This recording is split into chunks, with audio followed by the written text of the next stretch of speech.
नौकर जोर लगा लगाकर मेरा मसाज करता। मैं उसको पैसे पकड़ाती तो कहता, रहने दो मालकिन, वसूली रात को करूंगा। मैं कुछ समझ नहीं पाती। जैसे जैसे वह मसाज करता मुझ पर खुमारी बढ़ती ही जाती और मैं सुकून से गहरी नींद सो जाती। लेकिन एक रात मुझे नींद नहीं आई। मेरे तो होश उड़ गए जब उस रात मसाज करते करते उसने, मेरा नाम दामिनी है, मैं बहुत खूबसूरत थी, इसीलिए शादी से पहले हर दिन मेरे लिए रिश्ता आता था। मैं अपने माँ बाप की इकलौती बेटी थी, इसलिए मेरा बाप चाहता था कि मैं डॉक्टर बनकर उसका नाम रोशन करूं। मगर जब मेरे लिए इतने अच्छे रिश्ते आते थे तो मेरी माँ मुझे कहती कि तुम अपनी पढ़ाई छोड़ दो ताकि मैं तुम्हारी शादी कर दूं। मगर मैं अपनी माँ से कहती थी कि मुझे तो डॉक्टर बनना है। मगर यह सुनकर मेरी माँ को गुस्सा आ जाता था और वह कहती थी कि तुम अभी शादी कर लो, ये डॉक्टर की पढ़ाई बाद में कर लेना। मगर मेरा बाप नहीं मानता था, इसलिए मेरी माँ एक बुजुर्ग बाबा के पास गई और उनसे कहा कि मैं अपनी बेटी की शादी करना चाहती हूँ। मगर उसका बाप नहीं मान रहा। कोई ऐसा ताबीज दो कि उसका बाप शादी के लिए फौरन मान जाए। उस बुजुर्ग ने मेरी माँ से 2000 रुपए लिए और ऐसा ताबीज दिया कि मेरा बाप मेरी शादी के लिए फौरन मान गया। ये रिश्ता दरअसल मेरे बाप के दोस्त ने अपने बेटे के लिए मांगा था और कहा कि आपकी बेटी शादी के बाद भी डॉक्टर बन सकती है। ये सुनकर मेरे बाप ने उससे शादी के लिए फौरन हाँ कह दिया और मैं विदा होकर अपने ससुराल आ गई। मेरे ससुराल वाले बहुत अमीर थे, इसलिए मैं और मेरे पति अलग घर में रहते थे। मेरा पति अपने बाप का बिजनेस संभालता था, इसलिए वह सुबह से शाम तक बिजी रहता था। मैं उसके घर गई तो वहां का ऐशो आराम देखकर मैं चौंक गई। मेरे पति ने मेरी सेवा के लिए कई नौकरानियां रखी हुई थी, मगर उसका एक नौकर धीरे धीरे मेरे करीब आने लगा। उस नौकर ने मुझसे कहा कि मैं यहाँ काफी सालों से काम कर रहा हूँ और आपके ससुराल वाले मुझे बिल्कुल घर के मेंबर की तरह ही समझते हैं। ये सुनकर मैंने भी उसे खास अहमियत देना शुरू कर दी। वह एक दिन मेरे कमरे में आ गया। मैं अभी तक बिस्तर में लेटी हुई थी। उसने मुझे थका थका देखा तो कहने लगा कि आप लेटे रहो, थक गई होगी, अगर आपको एतराज ना हो तो मैं आपके पैर दबा दूं। यह सुनकर मैं चौंक गई। मैं खूबसूरत थी, जवान थी, लेकिन मुझे मेरे पति के अलावा किसी मर्द ने नहीं छुआ था और ना ही मैंने किसी नौकर से कभी अपने पैर दबवाए थे। इसलिए मैंने फौरन मना कर दिया, क्योंकि मुझे अच्छा नहीं लगता कि कोई पराया मुझे छुए। यह सुनकर वह चुप हो गया और मेरे कमरे से चला गया। तभी मुझे एहसास हुआ कि मैंने उसकी बात का जवाब बहुत सख्ती से दिया था। शायद वह पहले भी मेरे ससुराल में ऐसे काम करता होगा, मगर मैंने साफ इनकार करके उसका दिल तोड़ दिया था। दरअसल मैं बहुत नरम दिल थी, इसलिए मुझे बाद में अफसोस होने लगा।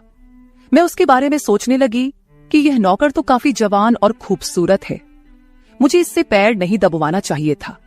शायद मेरे पति को यह बात अच्छी ना लगे। अगले दिन भी ऐसा हुआ। नौकर ने यही बात मुझे दोबारा कहा। मैं उस दिन बहुत थकी हुई थी, इसलिए मैंने अपने पैर बिस्तर से नीचे कर लिए और उससे कहा कि तुम मेरे पैर दबा दो। यह सुनकर वह खुश हो गया और उसने मेरे पैर दबाने शुरू कर दिए। वह इतने धीरे धीरे पैर दबा रहा था कि मुझे फिर से नींद आने लगी। ये देखकर वह नौकर कहने लगा, मालकिन, आपको नींद आ रही है, आप बिस्तर पर लेट जाओ, मैं आपके पैर दबाता रहूंगा।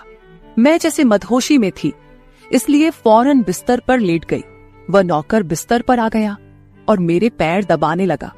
उसके बाद मुझे होश नहीं रहा और मैं सो गई। मुझे नहीं पता था कि मैं कितने घंटे सोती रही।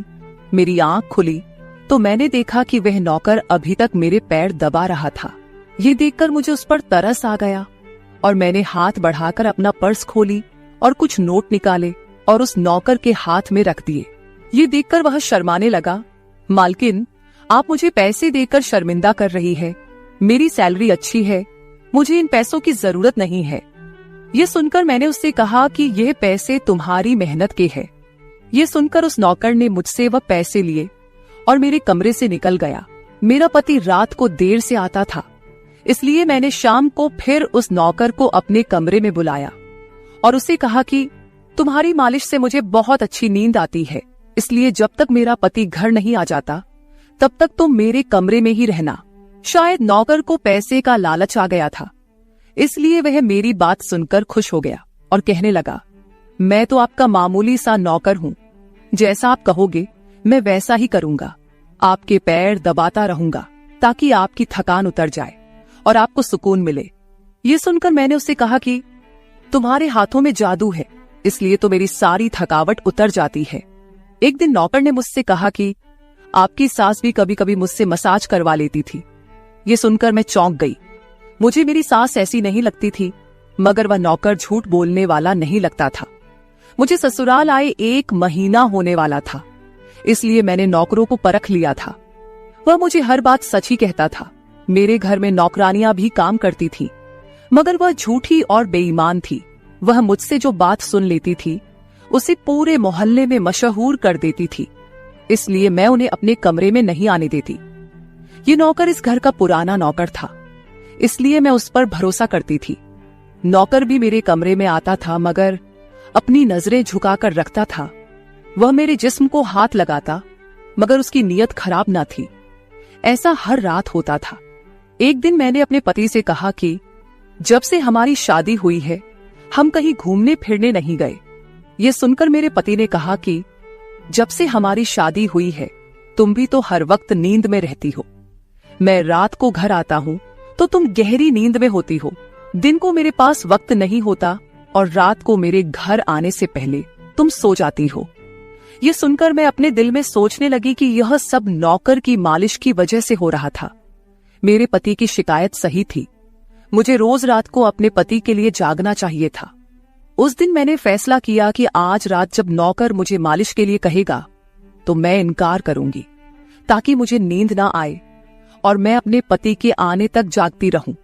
शाम हुई तो मैंने नहाकर खुद को खूब तैयार किया और दुल्हन बनकर बिस्तर पर बैठ गई। नौकर मेरे कमरे में आया तो उसने मुझे मालिश के लिए पूछा, मगर मैंने साफ इनकार कर दिया। मेरी बात सुनकर वह कुछ उदास हो गया और वापस चला गया। कुछ देर बाद नौकर मेरे कमरे में आया तो उसके हाथ में दूध का गिलास था। मैंने खाना नहीं खाया था, इसलिए फौरन दूध पी ली और अपने पति का इंतजार करने लगी, मगर मुझे नींद आ गई और मैं सो गई। सुबह में जागी तो नौकर फौरन मेरे कमरे में आया और कहने लगा, मालकिन आपके लिए नाश्ता लेकर आऊं। ये सुनकर मैंने अपने पति के बिस्तर की तरफ देखा, वह खाली था। ये देखकर नौकर कहने लगा, मालिक को जरूरी काम था, वह नाश्ता करके चले गए। ये सुनकर मेरा मूड खराब हो गया। मैं रात भर उसका इंतजार करती रही, मगर वह सुबह होते ही ऑफिस चला गया। मैंने नौकर से कहा कि मेरे लिए चाय ले आओ। नौकर कमरे से बाहर निकल गया। तभी मैंने अपने जिस्म की तरफ देखा तो चौंक गई। रात को मैंने दुल्हन का कपड़ा पहना हुआ था, मगर अब मेरे जिस्म पर कोई और कपड़े थे। मगर मैंने अभी जेवरात पहने हुए थे। मेरा सर भारी होने लगा। मुझे ये सोचकर चक्कर आने लगे कि रात को मेरे साथ क्या हुआ था और मेरे कमरे में कौन था और उसने मेरे साथ क्या किया था, मगर मुझे कुछ याद ना आया। मेरा दिल घबराने लगा और मैंने अपना सर पकड़ लिया। मेरा पूरा जिस्म दर्द कर रहा था, इसलिए नौकर चाय लेकर आया तो मैंने उससे कहा कि मेरा जिस्म दबा दो। यह सुनकर वह बिस्तर पर आ गया और मुझे दबाने लगा।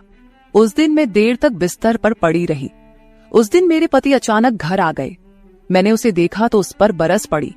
मैं रात को तुम्हारे लिए दुल्हन बनकर जागती रही, मगर तुम नहीं आए। ये सुनकर मेरे पति कहने लगे, मैं रात को कमरे में आया तो तुम गहरी नींद में थी, इसलिए मैंने तुम्हें नहीं जगाया।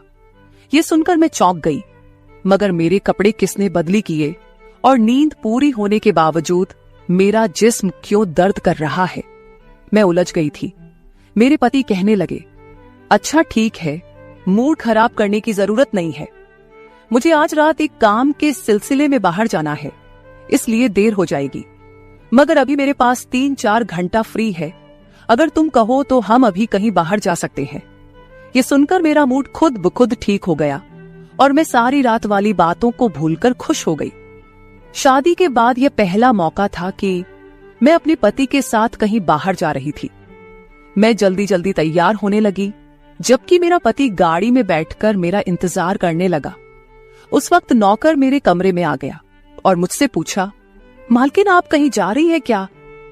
ये सुनकर मैंने उससे कहा कि हाँ, मगर तुम क्यों पूछ रहे हो? ये सुनकर नौकर कहने लगा, मैं आपका नौकर हूं, मगर आपको यही सलाह दूंगा कि आप बाहर नहीं जाओ, क्योंकि आपका जिस्म थक जाएगा। ये सुनकर मुझे गुस्सा आ गया और मैंने उससे कहा कि तुम मेरे नौकर हो, मेरे पति बनने की कोशिश मत करो। ये कहकर मैं बाहर चली गई। न जाने मुझे किस बात पर गुस्सा आ गया था। मैंने उस नौकर को खूब खरी खरी सुना दी। वह भी अपनी औकात जान गया था। तभी तो मैं जब घर आई तो वह मेरे सामने नहीं आया। मेरे पति मुझे गेट पर उतारकर वापस बाहर जा चुके थे। जबकि मैं अंदर आई तो मेरा सारा जिस्म बुरी तरह दुख रहा था। शायद मेरे जिस्म को मालिश की आदत हो गई थी। तभी तो रात होते ही वह मालिश के लिए तड़पने लगता था। लेकिन मैंने उस नौकर को नाराज कर दिया था, इसलिए आज वह मेरी मालिश करने नहीं आया। मगर मुझे उसकी जरूरत थी, इसलिए मैंने एक नौकरानी को बुलाया और उस नौकर को बुलाने को कहा। थोड़ी देर गुजरी थी कि वह नौकर मेरे कमरे में आ गया, मेरे बिस्तर पर बैठ गया और चुपचाप मेरे पैरों को दबाने लगा। यह देखकर मुझे शर्मिंदगी हुई। मैंने उसे इतना बुरा भला कहा, मगर उसने मेरी बात को बिल्कुल बुरा नहीं माना। मैंने उसे चुप देखा तो कहने लगी, मुझे उस वक्त पता नहीं क्या हो गया था, इसलिए मैंने तुम्हें खरी खरी सुनाई। मैं इतने दिनों के बाद अपने पति के साथ कहीं बाहर जा रही थी, इसलिए मुझे तुम्हारा टोकना अच्छा नहीं लगा, इसीलिए मुझे माफ कर दो। मैं उसकी मालकिन थी और उसे इस काम के पैसे देती थी, मगर अब भी मुझ में इंसानियत जिंदा थी, इसलिए मैंने मालिक होकर भी नौकर से माफी मांग ली। क्योंकि वह भले ही नौकर था, मगर वह एक इंसान भी तो था। मेरी बात सुनकर वह नौकर कहने लगा, मैं आपका नौकर हूं, इस काम के लिए मैं आपसे सैलरी लेता हूं, इसलिए आपको हक है, आप जो चाहे मुझे कह दे। ये सुनकर मैं चुप हो गई, मगर मैंने सोच लिया था कि आइंदा इससे ऐसा कुछ नहीं कहूंगी। वह उस रात देर तक मेरी मालिश करता रहा और फिर मुझे नींद आ गई। मुझे नहीं पता था कि नौकर मेरे कमरे से कब निकला और कब मेरे पति घर पर आए। मैं सुबह उठी तो मेरा पति बाथरूम में था और बाहर जाने के लिए तैयार हो रहा था। मैं उसे हैरानी से देखने लगी। पता नहीं आजकल मुझे क्या हो रहा था। नौकर की मालिश से मुझे इतनी गहरी नींद आती कि मुझे किसी बात का होश ना रहता था। मुझे इस बात का भी पता नहीं चलता था कि मेरा पति कब कमरे में आता था। मैं सोचने लगी कि इस नौकर की मालिश में ऐसा क्या जादू था कि वह मेरे पति के आने से पहले ही मेरी मालिश करता, तो मैं अचानक गहरी नींद में सो जाती थी। सुबह जब मैं उठती तो मेरा सर भारी महसूस होता और मैं चलने फिरने के काबिल नहीं रहती। मगर यह बात मैंने अपने पति को नहीं बताई, क्योंकि मैं नहीं चाहती थी कि ये बात मेरे पति को पता चले कि मैं उस नौकर से मसाज करवाती थी। एक दिन मेरा पति दिन के वक्त घर पर ही रहा। मैंने नौकर से घर के सारे काम करवाए, अपने कमरे में नहीं आने दिया। नौकर भी घर के सारे काम करता रहा और मसाज वाली बात किसी के सामने अपने मुंह से नहीं निकाली। मैं भी चाहती थी कि यह बात किसी को पता ना चले। इस दौरान जब मेरा पति घर से बाहर जाता था, मैं उस नौकर को कमरे में बुला लेती थी।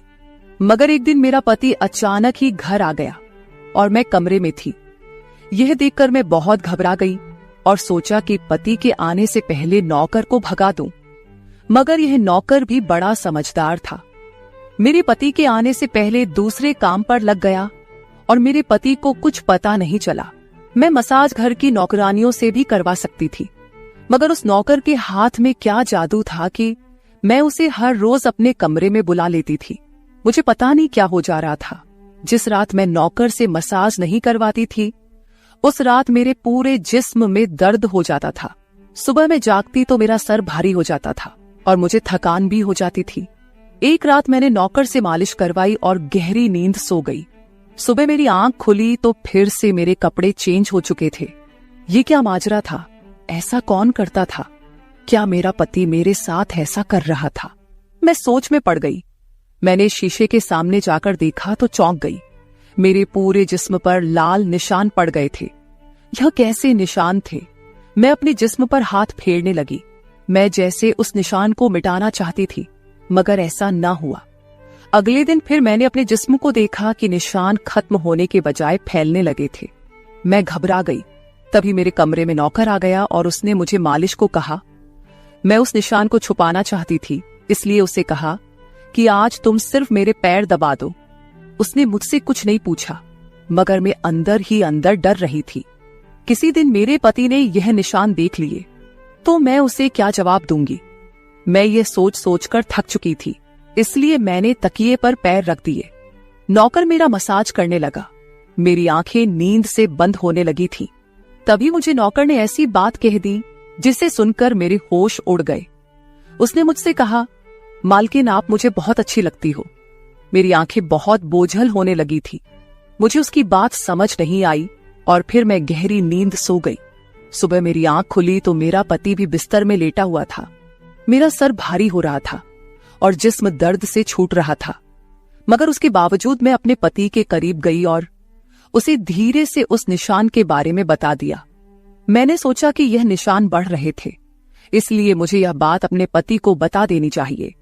यह सुनकर मेरे पति ने मेरे जिस्म से कपड़ा हटाया तो वह उछल पड़ा। वह मुझसे दूर हो गया और कहने लगा, तुमने मुझे धोखा दिया है, बेवफाई की है और तुम्हें उसी की सजा मिली है। यह कोई बीमारी नहीं है, बल्कि तुम्हारा गुनाह है। मुझ में क्या कमी थी जो तुमने दूसरा मर्द तलाश कर लिया।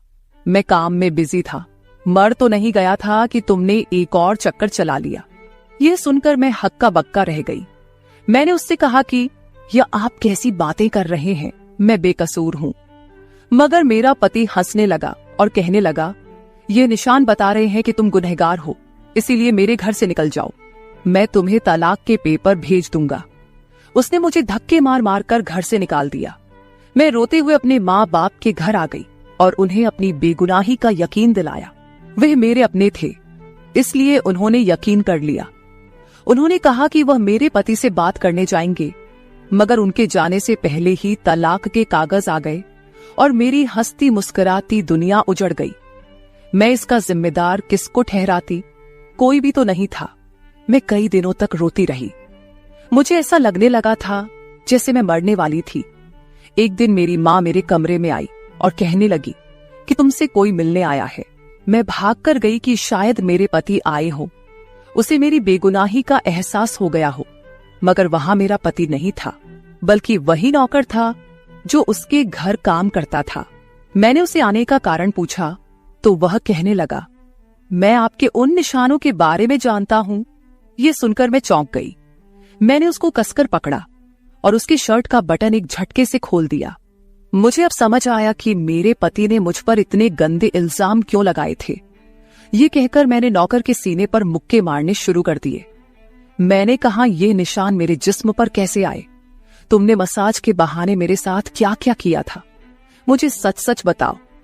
ये सुनकर नौकर ने मेरे दोनों हाथ पकड़ लिए और कहने लगा, मेरा नाम राजेंद्र है और मैं तुम्हारे साथ यूनिवर्सिटी में पढ़ता था, मगर मुझे तुमसे प्यार हो गया। मैं भी डॉक्टर बनना चाहता था और मैंने सोचा था कि जब हम दोनों डॉक्टर बन जाएंगे तो मैं तुम्हारे बाप से तुम्हारा हाथ मांग लूंगा। मगर एक दिन तुम्हारी सहेली की जुबानी मुझे पता चला कि तुम्हारी माँ तुम्हारी शादी जल्द करना चाहती है, इसलिए मैंने डर कर तुम्हारे घर रिश्ता भेजा। मगर तुम्हारे बाप ने इनकार कर दिया और कहा कि मैं अपनी बेटी की शादी तब करूंगा जब वह डॉक्टर बन जाएगी। इसलिए मैं टेंशन फ्री होकर अपनी पढ़ाई करने लगा। मुझे एक हफ्ते के लिए अपने कजिन की शादी के लिए शहर से बाहर जाना पड़ा। तभी तुम्हारी शादी हो गई। वह यह सब मुझसे कह रहा था और मैं चुपचाप उसे देख रही थी। जब मैं वापस आया तो मेरी मोहब्बत किसी और की दुल्हन बन चुकी थी। मैं तुम्हारे प्यार और दीवानगी में तुम्हारे ही घर का नौकर बन गया ताकि मैं तुम्हारे करीब रह सकूं। मैं तुम्हारे करीब आना चाहता था, इसलिए मसाज के बहाने तुम्हारे कमरे में आ जाता था और रात को तुम्हारे दूध में बेहोशी की दवा मिला देता था ताकि तुम सोती रहो और तुम्हारा पति तुम्हारे करीब ना आ सके, क्योंकि तुम मेरी थी। मैं तुम्हें किसी और के करीब नहीं देख सकता था। ये सुनकर मैं हक्का बक्का रह गई। क्या तुमने मेरे साथ कभी कुछ गलत किया? ये सुनकर उसने मेरा हाथ अपने सर पर रख लिया और कहा, मैं तुमसे प्यार करता था, इसलिए तुम्हारी इजाजत के बगैर मैं तुम्हारे साथ कुछ नहीं करना चाहता था। ये सुनकर मैंने उस निशान की तरफ इशारा किया जो हम दोनों के जिस्म पर थे। ये सुनकर वह हंस दिया और कहा कि मैं डॉक्टर हूं और ये सिर्फ इन्फेक्शन है। ये मैंने इसलिए किया ताकि तुम्हारे पति को हम दोनों के ऊपर शक हो जाए। ये कहकर उसने मुझसे माफी मांग ली और मैंने पूरे 1 साल उसे सजा देने के बाद माफ कर दिया और फिर उसके साथ शादी कर ली। तो मेरे प्यारे दोस्तों, ये थी हमारी आज की छोटी सी कहानी। आपको ये कहानी कैसी लगी कमेंट करके जरूर बताएं। अगर आपको ये कहानी पसंद आई हो तो इसे लाइक करें और अपने दोस्तों के साथ शेयर करें। अगर आप ऐसी ही और भी इंटरेस्टिंग और रोमांटिक कहानियां सुनना चाहते हो तो चैनल को सब्सक्राइब जरूर कर ले और बेल आइकॉन ऑन कर ले ताकि आपको मेरी हर कहानी समय पर मिल सके। कल मिलेंगे एक और नई कहानी के साथ। धन्यवाद। मेरा 20 साल का नौकर रामू हमेशा मेरे आगे पीछे घूमता रहता था। मैंने उसे छोटा समझा था, लेकिन एक दिन उसने मुझसे कहा, मालकिन, मुझे छोटा समझने की गलती मत कीजिए। उस रात जब मैंने उसे देखा तो मैं आश्चर्यचकित हो गई थी, क्योंकि उस रात रामू ने 20 साल के लड़के की तरह नहीं बल्कि 30 साल के आदमी की तरह मेरा। हेलो दोस्तों, आज की इस अनोखी कहानी में आप सभी का स्वागत है। जब से रामू मेरे पास सोने लगा था तब से मेरे शरीर में बदलाव आने लगे थे। मुझे लगा था कि रामू छोटा है और उसे कुछ समझ नहीं आता होगा, लेकिन धीरे धीरे उसके असली रंग मुझे दिखने लगे। मैंने कभी सोचा भी नहीं था कि 20 साल का लड़का मेरी तरह की 40 साल की महिला को इतना सुख दे सकता है। रामू 20 साल का था। उसे मैं गांव से अपने घर काम के लिए लाई थी। मेरे घर में सिर्फ मैं और मेरा 1 साल का बेटा था। जब मैं काम पर जाती थी तो रामू मेरे बच्चे की देखभाल करता और वह मेरे घर में ही रहता था। मैं बिना शादी के मां बन गई थी। मेरे प्रेमी ने शादी का झांसा देकर मुझसे प्रेम का खेल खेला। जब मैं गर्भवती हो गई तो मैं उसके घर गई और वहां मैंने देखा कि उसकी शादी हो रही थी। उसने मुझसे प्रेम का नाटक किया और किसी और लड़की से शादी कर ली थी। मेरे पेट में पल रहे बच्चे को मारने का मेरा मन नहीं हुआ और जब मैंने गर्भपात कराने का सोचा तब तक समय निकल चुका था। मैं 5 महीने की गर्भवती हो चुकी थी। मेरे माता पिता ने मुझे और मेरे बच्चे को स्वीकारने से इनकार कर दिया। तब मैं अकेली रहने लगी। कई महीने पहले मैं अपने गांव गई थी अपने दादा के 100वें जन्मदिन के लिए। मेरे दादा ने मुझे जन्मदिन का निमंत्रण भेजा था और इसलिए मैं गांव गई थी। मेरे बेटे को वहां सिर्फ मेरे दादा ने ही प्यार से गोद में लिया था। आरव उनके पास खेल रहा था। तभी ऑफिस से मेरा फोन आया और मैं कुछ देर के लिए फोन पर बात करने के लिए बाहर चली गई। जब मैं वापस आई तो मेरा आरव दादा के पास नहीं बल्कि घर के एक नौकर के पास था। मैंने देखा कि आरव उस नौकर के पास अच्छे से खेल रहा था। मैंने अपने बच्चे को उस नौकर से लिया और वहां से जाने लगी। तभी उस नौकर ने मुझे रोका। वह कहने लगा, मालकिन, मुझे थोड़ी मदद चाहिए। मुझे पैसे की नहीं बल्कि काम की जरूरत है। उसने अपना परिचय दिया और कहा, मैं रामू हूं। मैं इस घर में गाय भैंस के गौशाले की सफाई का काम करता था, लेकिन अब बड़े साहब गाय भैंस बेचने की बात कर रहे हैं। अगर आपके पास कोई काम हो तो दीजिए। मुझे काम की बहुत जरूरत है। मेरे माता पिता भी मजदूरी करते हैं। मुझे काम की बहुत जरूरत है। तब मैंने कहा, मेरे बच्चे की देखभाल का काम है, लेकिन इसके लिए तुम्हें शहर चलना होगा। इस काम के लिए मैं तुम्हें 5,000 रुपये महीना दूंगी। रामू मेरे साथ शहर आने के लिए तैयार हो गया। आरव उसके साथ अच्छे से रहता था और यह देखकर मैंने रामू को अपने घर लाने का फैसला किया। रामू तब से मेरे घर में ही रहने लगा। उसने कहा कि हर 4 महीने बाद जब थोड़े पैसे जमा हो जाएंगे तब वह अपने गांव जाएगा। रामू दिन भर मेरे बच्चे की अच्छे से देखभाल करता और घर के कामों में भी मेरी मदद करता। रामू को घर आए 1 महीना हो चुका था और इस 1 महीने में उसने मेरा दिल जीत लिया था। उसकी देखभाल से मेरे बेटे की सेहत भी सुधर गई थी। जो आरव मुझे परेशान करता था, अब वह रामू के हाथों से अच्छे से खाना खाता था। मैंने रामू को एक अलग कमरा दिया था। एक दिन रात में आरव बहुत रोने लगा। किसी भी तरह से वह शांत नहीं हो रहा था। बच्चे के रोने की आवाज सुनकर रामू मेरे कमरे में आया और उसने आरव को मुझसे ले लिया। रामू के पास जाते ही आरव शांत हो गया था। रात बहुत हो चुकी थी। आरव रामू को छोड़ नहीं रहा था, तो मैंने रामू को अपने कमरे में ही सोने के लिए कह दिया। सुबह जब मैं उठी तो आरव रामू से लिपटकर सो रहा था। उस रात के बाद से रामू आरव के लिए मेरे कमरे में सोने लगा। रामू के आने के बाद सब कुछ अच्छे से चल रहा था। रामू के काम से खुश होकर छुट्टी के दिन मैं उसे मॉल लेकर गई। वहां मैंने उसके लिए अच्छे कपड़े खरीदे और सैलून में जाकर उसकी नई हेयर स्टाइल बनवाई। रामू देखने में अच्छा था, लेकिन वह एकदम साधारण तरीके से रहता था। उस दिन मैंने उसका पूरा लुक ही बदल दिया था। उसे नए अंदाज में देखकर मैं भी उस पर विश्वास नहीं कर पा रही थी। कल तक जो एक साधारण सा नौकर था, वह इतना हैंडसम और स्मार्ट दिख सकता है, इसकी मैंने कल्पना भी नहीं की थी। मॉल से हम घर आए तो आरव आते ही सो गया था। मैंने उसे कमरे में बिस्तर पर सुला दिया और पानी पीने के लिए बाहर जाने लगी।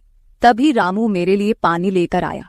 पानी पीकर मैंने गिलास रखा और रामू मुझे तब से ही एकटक देख रहा था। जैसे ही मैंने गिलास रखा, उसने मुझे गले लगा लिया। कई सालों बाद किसी पुरुष ने मुझे गले लगाया था। मैंने उसे खुद से दूर किया। तब रामू ने कहा, मालकिन, आपकी वजह से आज पहली बार मैंने खुद से प्यार करना सीखा है। जिंदगी बहुत खूबसूरत है, बस इसे जीना आना चाहिए। आज आपने मेरा कायाकल्प करवा कर मुझ पर बहुत बड़ा उपकार किया है। मैं सच में बहुत अच्छा दिख रहा हूँ। रामू के चेहरे पर खुशी देखकर मैं भी खुश थी। अगले दिन से वह बहुत स्वच्छ और सलीके से रहने लगा था। वह 20 साल का था, लेकिन गांव का लड़का होने के कारण उसकी कद काठी अच्छी थी। वह घर में भी रोजाना कसरत करता था। उसकी लंबाई भी ठीक ठाक थी। मैंने उससे उसकी पढ़ाई के बारे में पूछा था, लेकिन उसने कहा कि अब उसका पढ़ाई से मन उठ गया है।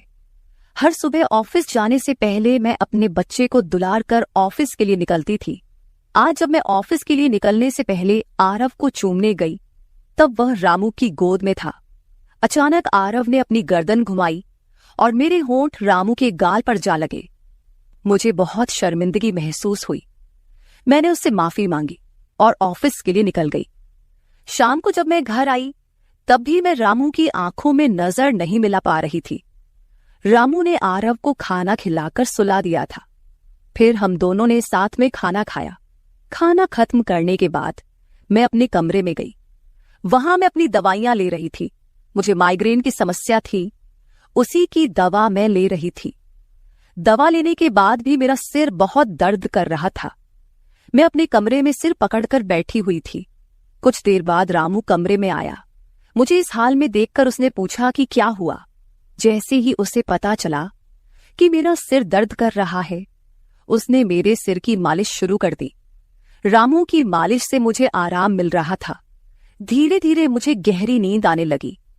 उस रात मुझे बहुत अच्छी नींद आई थी। अगले दिन हमारे ऑफिस में ट्रेडिशनल डे का फंक्शन था और इसके लिए मैंने गुजराती लुक अपनाने का फैसला किया। मैंने घाघरा पहन लिया था, लेकिन स्कर्ट का नॉट बांधने में मुझे दिक्कत हो रही थी। तब मैंने रामू को कमरे में बुलाया और उससे नॉट बांधने को कहा। नॉट बांधते समय उसका हाथ मेरी खुली पीठ पर से गुजर रहा था। मैंने उसे छोटा समझा था, इसलिए मैंने उसे यह काम करने के लिए कहा था। मेरे पास और कोई विकल्प भी नहीं था। तैयार होकर जब मैं जाने लगी तो रामू ने मुझे रोका और अंदर से काजल लेकर आया। उसने मेरे कान के पीछे काजल लगाया और कहा, मालकिन, अब आपको किसी की नजर नहीं लगेगी। आप बहुत सुंदर लग रही हैं। उसकी बात सुनकर मैं हंसी और चलने लगी। उस दिन शाम को जब मैं घर आई तो मेरे साथ मेरी एक सहेली और उसका प्रेमी भी आया। रामू ने आज बहुत अच्छा खाना बनाया था। मेरी सहेली प्रिया 4-5 दिन मेरे घर रुकने वाली थी। अगले 3 दिन उसका प्रेमी भी मेरे घर पर था। अगले दिन रात को रामू ने खाना बनाया और प्रिया और उसके प्रेमी को खाने के लिए बुलाया, लेकिन वे दोनों कमरे में ही ड्रिंक कर रहे थे। प्रिया तो बहुत ज्यादा पी चुकी थी। वह खाना खाए बिना ही सो गई। उसका प्रेमी रोहन हमारे साथ खाना खाने बैठा। उसने कहा, प्राची, तुम प्रिया से भी ज्यादा सुंदर हो। रोहन के बोलते ही रामू उसे गुस्से से देख रहा था। खाना खत्म करने के बाद रोहन अपने कमरे में चला गया। उसके जाते ही रामू मुझसे कहने लगा, मालकिन, आपके ये कैसे दोस्त हैं?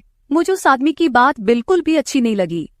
तब मैंने रामू से कहा, मैं तुझे घर के सदस्य की तरह मानती हूँ, इसका यह मतलब नहीं कि तू मेरे मेहमानों से कुछ भी कहे। तेरा काम है आए हुए मेहमानों की सेवा करना, इसलिए तू सिर्फ वही कर, बाकी मुझे कुछ सिखाने की जरूरत नहीं। रामू को डांट कर मैं अपने कमरे में चली गई। मैंने उसे डांट दिया था, फिर भी वह मेरे लिए पानी लेकर आया। तब मैंने अपनी दवा ली और पानी पीकर सो गई। आज रामू मेरे कमरे में सोने नहीं आया था, ऐसा मुझे लगा। लेकिन सुबह जब मेरी आंख खुली तो मैंने उसे अपने बगल में पाया। सुबह मेरी आंख खुली तो मेरे सामने प्रिया थी। वह बहुत गुस्से में लग रही थी। रामू को मेरे सामने लाया गया। उसके हाथ में प्रिया की ओढ़नी बंधी हुई थी। प्रिया ने कहा, तुम्हारे इस देहाती नौकर ने मेरे प्रेमी का हाथ तोड़ दिया है। रामू बस सिर हिलाता रहा और बोला, मालकिन, मैंने कुछ भी नहीं किया। रात को रोहन साहब नशे में थे, तभी उनका संतुलन बिगड़ गया होगा और वे गिर गए होंगे। रामू भला रोहन साहब पर हाथ क्यों उठाएगा? प्रिया अब भी नशे में लग रही थी, ऐसा मुझे लगा। रामू ने मेरे लिए उन दोनों से माफी मांगी। प्रिया और रोहन तभी वहां से चले गए। रामू मुझसे भी माफी मांगने लगा। मुझे पता था कि उसने कुछ नहीं किया था। आज मैंने छुट्टी ली थी क्योंकि कई दिनों से मैं बहुत व्यस्त थी। आज सोचा कि खुद के लिए थोड़ा समय निकालूं। नाश्ता करने के बाद मैं फिर से 1 घंटे के लिए सो गई। आरव भी मेरे साथ सो गया था। उठने के बाद मुझे 1 कप चाय की जरूरत महसूस हुई। मैं रामू को चाय बनाने के लिए पुकार रही थी, लेकिन उसकी तरफ से कोई जवाब नहीं आ रहा था। उसे ढूंढते ढूंढते मैं उसके कमरे में गई। वहां जाकर देखा कि रामू अभी अभी नहाकर बाथरूम से बाहर आया था। उसने शर्ट नहीं पहनी थी। मैंने पहली बार उसे इस तरह देखा। रामू का शरीर बेहद मजबूत था। उसका शरीर किसी योद्धा की तरह दिख रहा था। मैं उसे टकटकी लगाकर देख रही थी।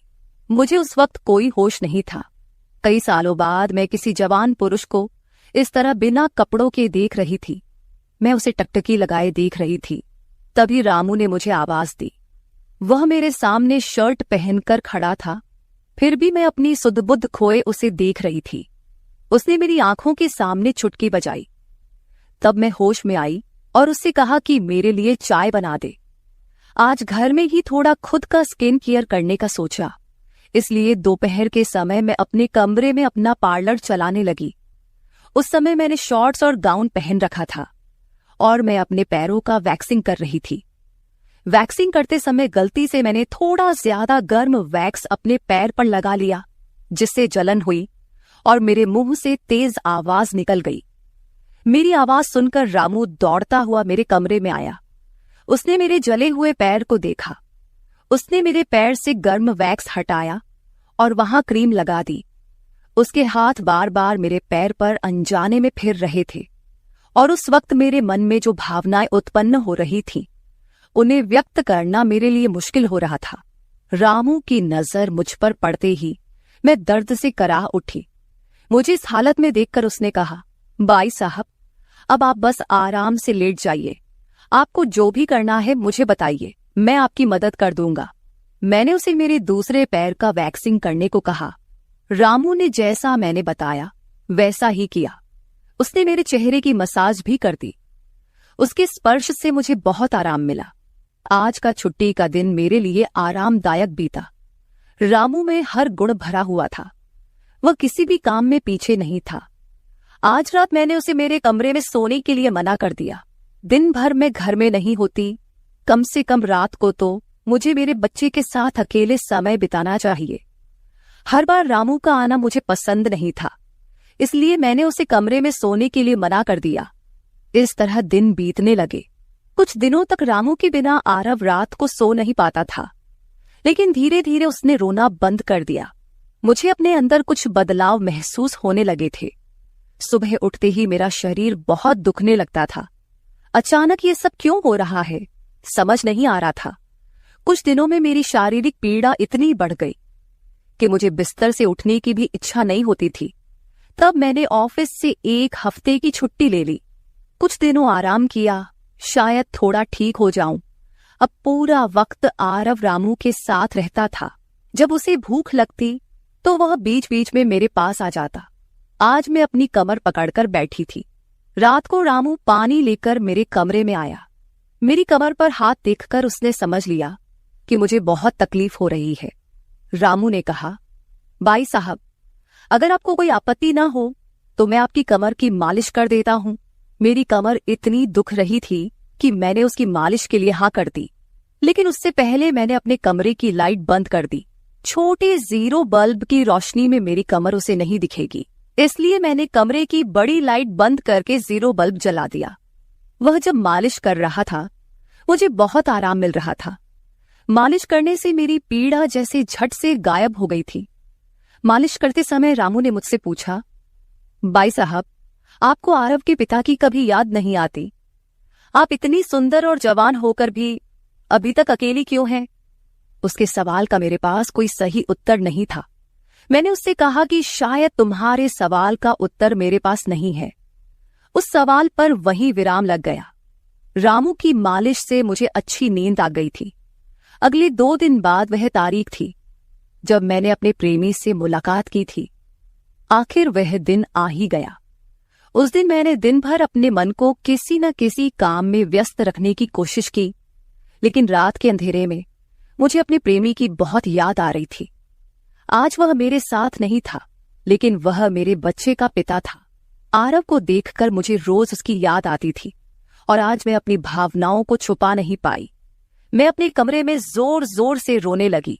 आरव पास में सो रहा था, इसका भी मुझे ध्यान नहीं रहा। मैंने आज अपनी दवाइयां भी नहीं ली थीं। रामू पानी लेकर मेरे कमरे में आया। मुझे रोते हुए देखकर उसने मुझे पानी पिलाया। जब मैं शांत हुई तो उसने मुझे दवाइयां दी। मेरे रोने की आवाज से आरव हल्का हिलने लगा। वह जाग न जाए, इसलिए रामू मुझे अपने कमरे में ले गया। वहां जाकर मैंने उसे कसकर गले लगा लिया। ऐसा लग रहा था कि मैंने अपना होश खो दिया था। मेरा रोने का कारण सुनकर रामू भी शांत हो गया था। वह लगातार मेरे आंसू पोंछ रहा था। रोते रोते मैंने उसका कंधा पकड़ लिया। धीरे धीरे मैंने उसे और करीब खींच लिया। मैंने उससे कहा, रामू, आज की रात मैं तुम्हारे साथ बिताना चाहती हूं। तब रामू ने कहा, भाई साहब, मैं अभी छोटा हूं, मुझे कुछ भी नहीं आएगा। उसकी बात सुनकर मैंने उसे और पास खींच लिया। उस रात मैं उसके कमरे में थी, लेकिन सुबह जब मैं उठी तो वह मेरे पास नहीं था। उसकी शर्ट वहीं पड़ी हुई थी। जब मैं बाहर गई तो मैंने देखा कि रामू मेरे बच्चे को दूध और बिस्किट खिला रहा था। मुझे आरव का ख्याल नहीं आया था, लेकिन रामू ने नहीं भुलाया। उसने हम दोनों माँ बेटे को खुश कर दिया था। रात की थकान के बाद मैं सुबह देर से उठी थी। दिन भर रामू ने मुझसे नजरें नहीं मिलाईं। आज प्रिया मुझसे मिलने घर आई थी। वह रामू की तरफ देख भी नहीं रही थी। रामू ने उसे पानी दिया और कमरे से बाहर चला गया। थोड़ी देर बातें करने के बाद प्रिया जाने लगी। जाते समय उसने मुझसे कहा, जितनी जल्दी हो सके अपने नौकर को यहां से निकाल दो। वह दिखने में जितना मासूम लगता है उतना है नहीं। उसकी बात का मैंने खास ध्यान नहीं दिया। रोज की तरह रात को खाना खाने के बाद रामू ने मुझे पानी का गिलास मेरे कमरे में लाकर दिया और उसने आरव को भी सुला दिया था। आरव आज बाहर हॉल में झूले में सो रहा था। रामू उसकी देखभाल कर रहा था। मैंने अपने कमरे की लाइट बंद कर दी और सो गई। कुछ समय बाद मुझे आरव की आवाज सुनाई दी। उसकी आवाज से मेरी नींद खुली। मैं उठने वाली थी कि तभी उसकी रोने की आवाज बंद हो गई। कुछ समय बाद मुझे अपने कमरे का दरवाजा खुलने की आवाज सुनाई दी। मैं चुपचाप सब देख रही थी। रामू मेरे कमरे में आया था। उसने मेरे पास आकर यह देखने की कोशिश की कि मैं सो रही हूं या नहीं, और फिर उसने मेरा मोबाइल उठाया। उसकी वह खोजबीन देखकर मैंने जल्दी से कमरे की लाइट ऑन कर दी। मुझे जागता हुआ देखकर वह चौंक गया। मैंने उसके हाथ से अपना मोबाइल छीन लिया। मैंने उससे कहा, रामू, ये सब क्या चल रहा है? तुम इस वक्त यहां क्या कर रहे हो? वह कुछ नहीं कहकर वहां से जाने लगा, लेकिन मैंने उसे इतनी आसानी से छोड़ने का इरादा नहीं किया था। मैंने उसे उसका वीडियो दिखाया जिसमें वह प्रिया के बॉयफ्रेंड पर हाथ उठा रहा था। उस दिन रोहन के मोबाइल का कैमरा गलती से चालू रह गया था और उसमें उनकी हाथापाई रिकॉर्ड हो गई थी। सुबह जब प्रिया मुझसे मिलने आई थी तब उसने मुझे वह वीडियो दिखाया था और तब से मैं रामू पर नजर रख रही थी। रामू, तुमने झूठ क्यों बोला? तुमने रोहन पर हाथ क्यों उठाया? तब उसने कहा, जो भी आप पर बुरी नजर डालेगा उसके साथ मैं यही करूंगा। मालकिन, उस रात जब रोहन नशे में था, वो आपके कमरे में आया था। वो आपके साथ कुछ गलत करने की कोशिश कर रहा था और इसलिए मैंने उस पर हाथ उठाया। रामू की बात सुनकर मैंने कहा, ठीक है, मैं तुम्हारी बात मानती हूं, लेकिन तुम मुझे नींद की दवा क्यों दे रहे थे? आज मैंने तुम्हें मेरे पानी में दवा मिलाते हुए देखा है। तुम्हारी नजर मुझ पर थी और तुम जो चाहते थे वह मैंने तुम्हें दे दिया है। अब अपना हिसाब करो और गांव निकलो। मेरी बात सुनकर रामू बोला, मालकिन, आप जैसा सोच रही हैं वैसा कुछ भी नहीं हुआ है। कल रात मैंने आपके साथ कुछ भी गलत नहीं किया। मैंने आपके पानी में नींद की दवा मिलाई थी, जिससे आप मेरे पास आते ही सो गई थीं, और मुझे आपके साथ कुछ भी गलत नहीं करना था। कुछ दिन पहले मैंने आपको रात में फोन पर बात करते हुए देखा था। मैंने आपकी बातें सुनी थी। आप फिर से अपने उस प्रेमी से मिलने की तैयारी कर रही थी। आपकी मुलाकात आपके ही घर में तय हुई थी। मुझे यह सब पता था। आप उससे ना मिले, इसलिए मैं आपको रात में नींद की दवा दे रहा था। वह व्यक्ति अब भी आपको धोखा दे रहा है।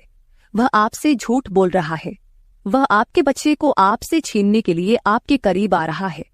उसकी पत्नी को बच्चा नहीं हो सकता, इसलिए वह आपके पास आ रहा है। उसने अपनी पत्नी को तलाक नहीं दिया है। वह आपसे झूठ बोल रहा है। रामू, तुम हो कौन? तुम्हें यह सारी जानकारी कैसे मिली? तब उसने कहा, आपके बाबा साहिब ने मुझे आपका फोटो दिखाया था। मुझे आप पहली नजर में ही अच्छी लगी थी, लेकिन बाबा साहिब ने यह भी कहा था कि आप शादी के खिलाफ हैं। तब मैंने उनके साथ मिलकर यह प्लान बनाया। आपके दिल में अपनी जगह बनाने के लिए मैं यहां आया था, लेकिन यहां आने के बाद मैंने देखा कि बहुत से लोग आप पर बुरी नजर रखते हैं, इसलिए मैंने आपकी सुरक्षा करनी शुरू कर दी। रामू 20 साल का नहीं था। मेरा पहला शक सही निकला। वह 30 साल का था और एक अच्छी नौकरी पर था। उसने मेरे प्यार के लिए इतनी मेहनत की थी।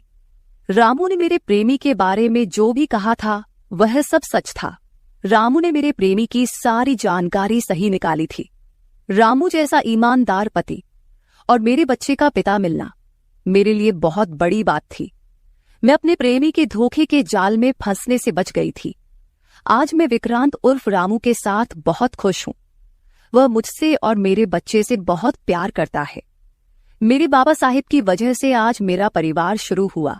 मुझे रामू जैसा पति मिला, ये मेरा सौभाग्य था। दोस्तों, जो आपसे सच्चा प्यार करता है वह किसी भी कठिनाई में आपका साथ नहीं छोड़ता। रिश्ते निभाने वाले को किसी वजह की जरूरत नहीं होती और रिश्ते तोड़ने वालों के लिए एक बहाना भी काफी होता है। तो दोस्तों, ये थी हमारी आज की छोटी सी कहानी। आपको ये कहानी कैसी लगी कमेंट करके जरूर बताएं। अगर आप ऐसी ही और भी इंटरेस्टिंग कहानियां सुनना चाहते हो तो चैनल को सब्सक्राइब जरूर कर ले और बेल नोटिफिकेशन ऑन कर ले, ताकि आपको मेरी आने वाली हर वीडियो समय सिर मिल सके। कल मिलेंगे एक और वीडियो के साथ। धन्यवाद।